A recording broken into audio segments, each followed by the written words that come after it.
the manual of life, the Word, Logos, became flesh, Pathos, and dwelt among us, Ethos.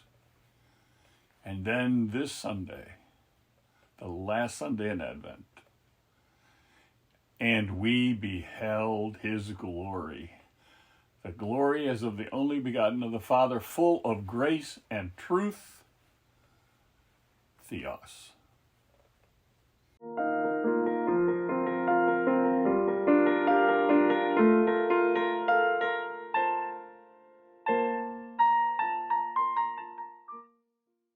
As you know, on Sunday night or Monday morning of every week, we post a new expository semiotics explaining why we would choose which lectionary readings. But in these readings, our dream is, and our desire is, to help you read the signs and fondle the details and spot the seminal metaphors, the condensed signs and the stories that are key for preaching to a digital culture. So strap on your seatbelt and join us as we prospect our passages for today. This is the fourth Sunday in Advent, LenTalk number 143, and I'm excited to be here with you and to look at these lectionary passages and to continue our Life Manual series on how to live a whole, abundant, full life. To live out of these four dimensions of faith. The Word, Logos, became flesh, Pathos, and dwelt among us, Ethos, and then today. And we beheld his glory, the Theos. Now, can you believe this is, it's hard to believe that this is the fourth Sunday at Advent. Next Sunday is Christmas Sunday. This year, Christmas falls on a Sunday. And we're only a week away. There's a lot of ironies that hit me this time of year. We celebrate the birthday of the one who threw a temple tantrum and threw out the money changers and the merchants, with a birthday party that revolves around merchants and money changers.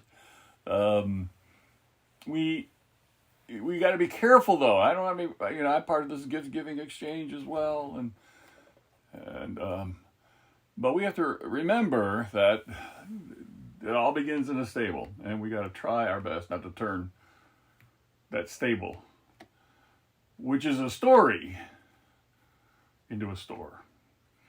In fact, turn the stable into a story, not a store. The irony of the fact that we celebrate the wonder and beauty of Christ's birth and baptism at winter solstice, when it's darkest the longest. Where I live, it gets dark about 4:30 in the afternoon.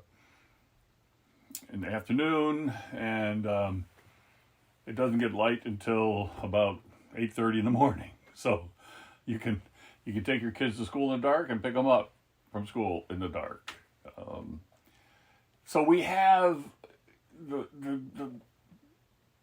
celebration of the birth and then soon the baptism of Jesus when it's darkest, when nature's in the raw, when the winter landscape dominates. Nature bares herself and sheds her beautiful clothing to reveal the bare bones and skeleton beneath. I think it's a time when nature takes a shower, gets cleaned off, and comes away after cleansing herself off with snow and rain and all of the other winter bathings, and comes out of the shower, out of the cleansing in the spring with new vibrancy and new life. This is more obvious in the Eastern tradition, where they celebrate Christmas and baptism on the same day, January 6th. We call it, that's Epiphany, but that's when they celebrate Jesus' birth. and his baptism. Same day. So in the bleak midwinter, we celebrate the wondrous, the lustrous gift of Christmas that leaves us exultant, that leaves us rejoicing, that brings joy to the world. He's one of my favorite 20th century English poets, though, he was also a librarian, which I like. He was a librarian, lover of books, and lover of words. And he didn't like Christmas, partly because it was celebrated during the dark, dreary, doomy season. This is Philip Larkin. He wrote this back in December of 1958. What an awful time of year this is. Just as one is feeling that if one can just hold on, it won't get any worse. He's speaking of the weather here. Then all this Christmas idiocy bursts upon one like a slavering Niagara of nonsense and completely wrecks one's entire frame. And you know, he's got that exactly right. That Christmas does. It's frame wrecking. And this is the time of year that should reframe everything and wreck the old frames that we've got our minds in and give us a whole new reframing. So that's what we're going to do this fourth Sunday of Advent, some reframing. Now the passages I would recommend you looking at, and I especially am drawn to Psalm 80 because I love this. Let your face shine that we may be saved. Restore us, O God. This is verse 3. Let your face shine that we may be saved. And again, it ends. The reading, the passage ends in verse 19, which again, let your face shine that we may be saved. The shining face of God. As we behold God's face, we behold God's glory. And that's what saves us.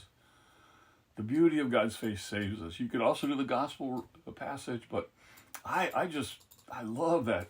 Let your face shine. This is the time of year when we see the human face of God for the first time. And God's face shines. And God's face wants to shine in each one of us.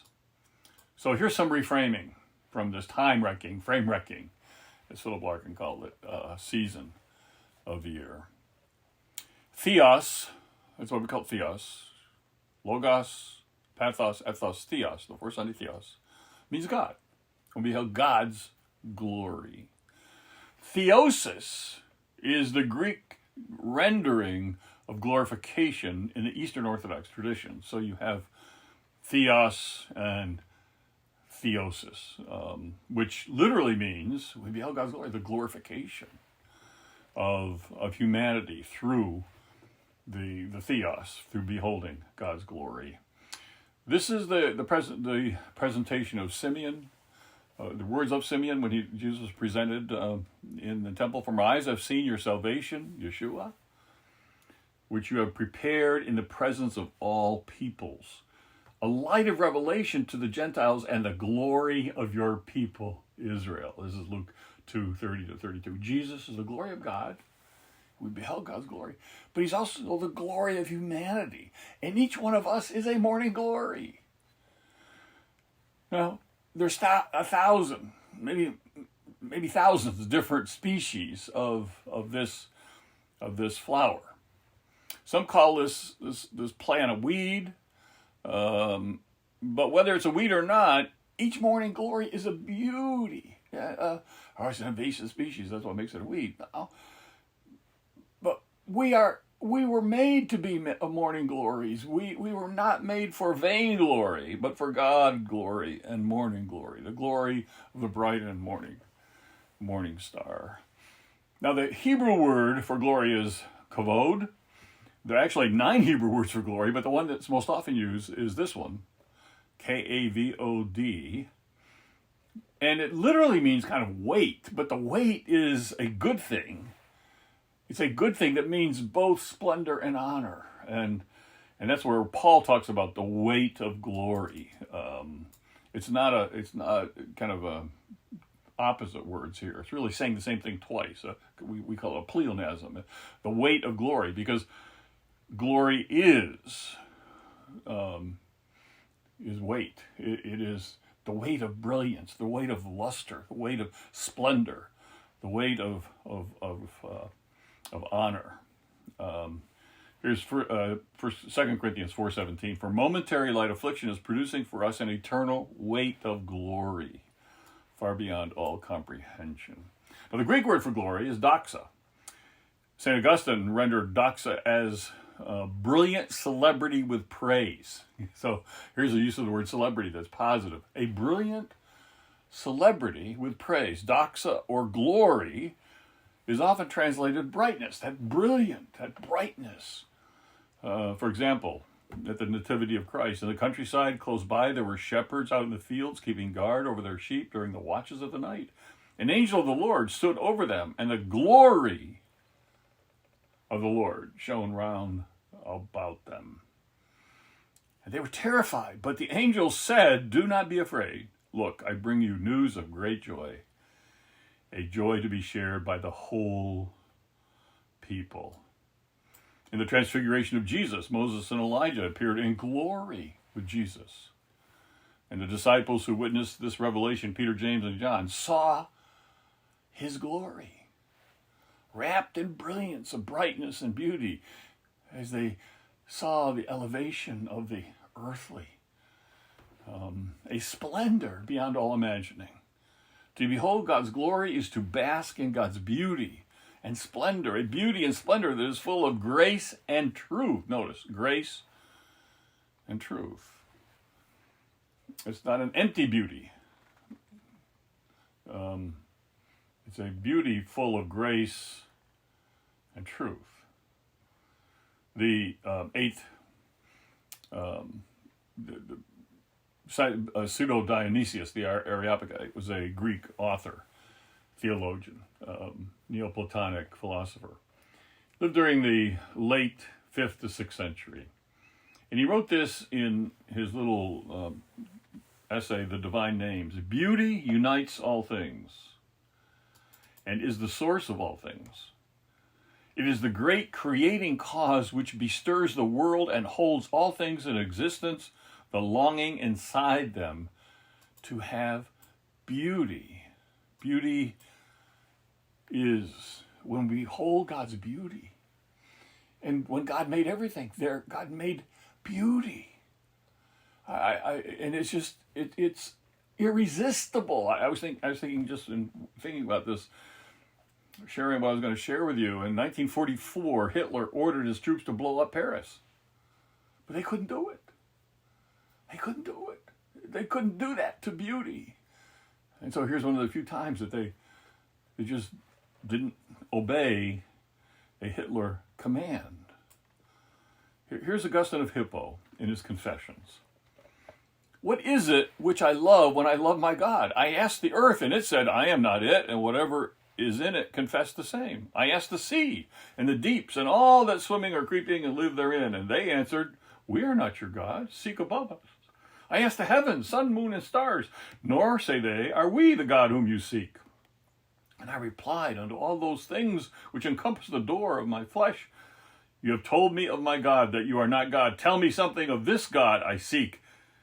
And they cried all with a great voice, God made us. My questioning them was my mind's desire. Ready for this? And their beauty was their answer. Their beauty. What is it you love when you love God? Their beauty, Augustine says, was their answer. Have you really heard that in your life?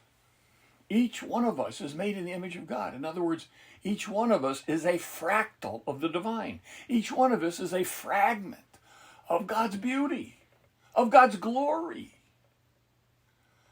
The ultimate proof that God loves diversity. Think about this. God didn't give us all the same face. I mean, God could have made us, but given us all the same face. Each of us has a different face, no matter our color, no matter our size, no matter our place, no matter where in the world are we each have a different face. There is no such thing as identical twins. And one of the saddest things in life is people that lust after someone else's beauty, that hide their own beauty to look at someone else. They waste their lives because they like somebody else's face and spend their whole life trying to look like somebody else and have the face of somebody else. And that's defacing their beauty. That's defacing their creator who made them. Every face is a fractal of God's face.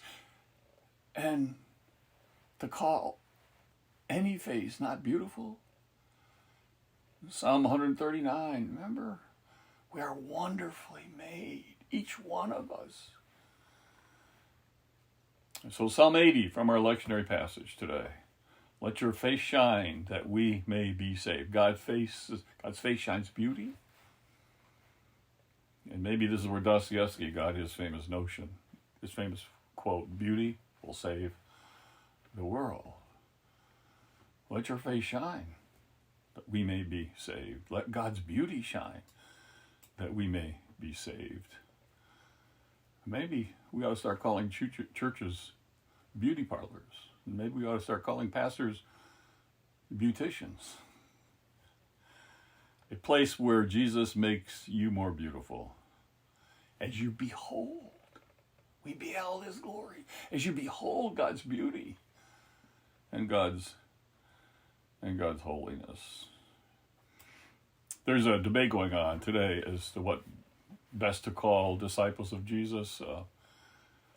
The word Christians is so greasy and slimy from everybody picking up that you almost sometimes you hate to touch it. And so what do you call people who follow Jesus? And hopefully we've given up leader. I hope we've given that up. So we got like followers, we got pilgrims, we got pioneers. Jesus, the pioneer and perfecter of our faith. I happen personally to like incarnators. We're all incarnators. But I also like, are you ready? Adventurers. You say, well, that's a strange name for followers of Jesus. Well, adventurer comes from Advent. Okay? Advent is you're waiting, expectant, on the edge, looking for an arrival. But that arrival is not just any arrival.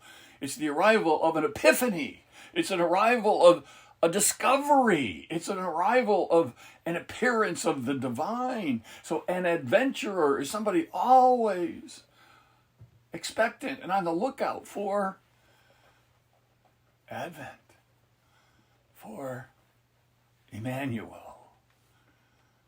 So an adventurer is one who lives a daily Advent life. An adventurer is someone who does daily adventing. People who live adventually. People who are always open to new discoveries and new surprises and new arrivals and new dimensions. Because Advent is all about discovery and recovery, because every discovery is a recovery. This is not invention, it's advention. Invention is starting from scratch. No, only God starts from scratch, each one of us. Each discovery is a recovery of something that was already there, and a reframing of that in a whole new way. Mary Oliver has this, one of my favorite poets, along with, well, I could give you a bunch of them, but the poem Summer Day, where she talks about rolling in the grass and strolling through the fields and meadows, and these are her words. Tell me, what else should I have done? Doesn't everything die at last and too soon? Tell me, what is it you plan to do with your one wild and precious life? Tell me, adventurer. What is it you plan to do with your one wild and precious life? Will you be, so the call, living out Theos, Beholding God's glory is a call to adventure. And adventurers have got to adventure. Adventurers are all about the thrill of adventuring, the thrill of the unknown, the ecstasy of beholding God's beauty, which is everywhere if we'll only open up our eyes to see it. And you know, when we discover something beautiful, the first thing we want to do, it's in us. Come on, you know it. When you discover something beautiful, you want to tell somebody about it. You want to share it. You want to say, come see this. It is so beautiful. We want others to see the beauty, to admire the beauty that we advented, that we discovered. And this is the heart of evangelism. Evangelism is just this simple. We discover God's beauty, and we've got to share it. And we live God's beauty, and we've got to share it. Let the beauty of Jesus be seen in me. That's why apologetics today is an aesthetics. It's an aesthetic evangelism, which is the impulse to share what you find beautiful. And if you find Jesus beautiful, how can you not share him? Simone Weil, this is how she defined beauty. Beauty is eternity here below and Christ's tender smile coming through this material creation. And then she goes on. Our love of the beauty of the world is essentially our longing for the incarnation. Did you get that? Every incarnation, everything that incarnates the divine is Christ's tender smile coming through creation. Every manifestation of beauty is Jesus smiling at you. It's a Jesus smile. Is God smiling at you?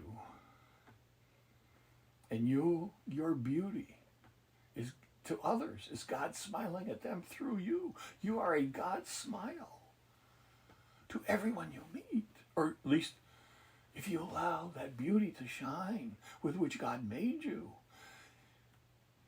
to reflect God's face. Now, beauty is both gift and grind, I call it. It's something you receive humbly, knowing that you are not worthy of it or even able to bring it into existence. The beauty that God gave you is a gift. But it's a grind in that it's a daily grind to bring the gift of God's beauty to others. In the midst of all of this world's sin and strife and ugliness and messiness. But when you bring beauty to others, when you let the beauty of Jesus shine from you, be seen in you, then our lives, all of life, become adventual. An adventual advent that is full of the eventual. Aesthetics philosopher Nick Riggle, I just discovered him, and I'm now starting to read all of his books. His new book is called The Beauty, A Philosophy of Being Alive. But he noted in his book, and I mentioned this on Facebook this past week, there is only one precious, irreplaceable Stradivarius guitar in the world. Okay, I didn't know Stradivarius made guitars. I thought it was all violins. But then he throws the punchline, and he hit me right here. There's only one precious, irreplaceable Stradivarius guitar in the world. Nobody plays it. Think about it. Nobody knew how to bring music out of wood better than Stradivarius. There's only one guitar, a Stradivarius guitar in the whole world. And nobody plays it. The beauty is hidden. It's lost. Each one of us is a precious, irreplaceable Stradivarius human, handcrafted by the Creator. Are we playing our precious instrument? Are we singing our unrepeatable, irreplaceable song is the beauty that God made in each one of us. Let me press this further, because any acoustic instrument, like this Stradivarius guitar, decays more rapidly the longer it goes unplayed. So for your own longevity, for your own health, wholeness, and wellness, you need to play your precious song. You need to be that beauty and to showcase and shine that beauty that God made you. Your smile is your logo is a meme now. Jay Danzy, a brand strategist, came up with it. But it was that's the part of this saying that he came up with that was snatched from the rest of the quote. So I'm going to give you the whole quote. Your smile is your logo, your personality is your business card, and you leave others feeling. How you leave others feeling after an experience with you becomes your trademark. Let me repeat. Your smile is your logo. Your personality is your business card. How you leave others feeling after an experience with you becomes your trademark. To leave others feeling Jesus is the ultimate trademark. The ultimate trademark of a human. Let the beauty of Jesus be seen in me. This is an old Salvation Army song.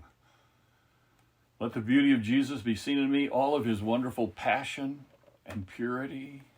O thou Spirit divine, all my nature refine, till the beauty of Jesus be seen in me.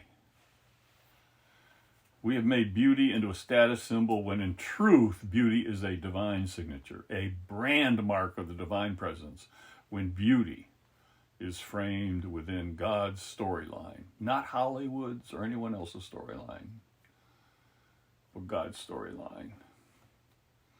Each one of us, with all of our imperfections and all of our moles and birthmarks, all of it, each one of us is a beauty spot. A beauty spot. God's beauty spot. Now, the word for beauty is related to the word for salt in Arabic. So there's this sense in Mediterranean culture that beauty is salty, truth is sweet, and good is savory. Now, if you've been a part of this series, you've heard about the three transcendentals of being: beauty, truth, and goodness. And so we're dealing here with Emmanuel life that is synesthetic. All the tasty components of a delicious meal are right there. My food, said Jesus, is to do the will of my Father. And Jesus is the baby, manna from heaven, manna of heaven. But that manna is salty, beautiful, sweet, truthful, savory, good. Christians are synesthetics. Now, if you've also been a part of the series, you remember the meaning of that word tov, which is the Hebrew word that God uses at the end of each day of creation in Genesis. And God said, looked at all that God had made and said, it is tov. Now, we translate tov, usually it is good, but it literally translates pleasing to the eye or enjoyable. So it can also be translated just as easily as beautiful. And actually some translations do. It is beautiful. Or it can be translated, it is good. So tov then means, right here, the three transcendentals are there right from the very beginning. The Greek version of the Old Testament, known as the Septuagint, translates tov as kalon, which literally means beautiful, rather than agathon, which means good. So the Greek continues this understanding that God made everything. To behold God's glory is to behold the beautiful. An Eastern Orthodox theologian that I love to read, his name is Vigan Gregorian. He wrote a book about 20 years ago called The Fragrance of God. And I picked it up recently. I haven't read it in a while. So I was rereading it again. And he has this quote, and I want to end this LenTalk with this quote. In the kingdom of heaven, light, life, and beauty are one. Now here's how he breaks it down. Light engenders life in the garden and beauty everywhere. From the Father of light issues the Spirit who gives life and the only begotten who is beauty itself. The three are one God. Here it is. Light, God the Father, gives life. All right? That's the Spirit of God. God is Spirit. And life brings beauty. Okay? Who is beauty? The Spirit, Jesus, who is beauty itself, the babe, manna from heaven, the beauty of God. So I challenge you and challenge your people to behold God's beauty today. The beauty, first of all, in Jesus, this babe from Bethlehem. The beauty in others. Every face you meet is a fractal of the divine, a fragment of Jesus' face, of God's face. So, behold the beauty in Jesus, in each other. And sometimes it's the hardest thing to do. Behold the beauty in you, knowing that you shine the beauty of God in your very creation itself. And that however God made you, whatever face you have is part of, is a fractal of God's face. We beheld his glory. We beheld his beauty. We beheld his splendor, the glory as of the only begotten of the Father, full of grace and truth. The manual of life. The Word became flesh and dwelt among us. And we beheld his glory. The manual of life in 4 words: Logos, Pathos, Ethos, and Theos. Behold God's glory in each other, in yourself, but most of all, in that babe from Bethlehem this Advent.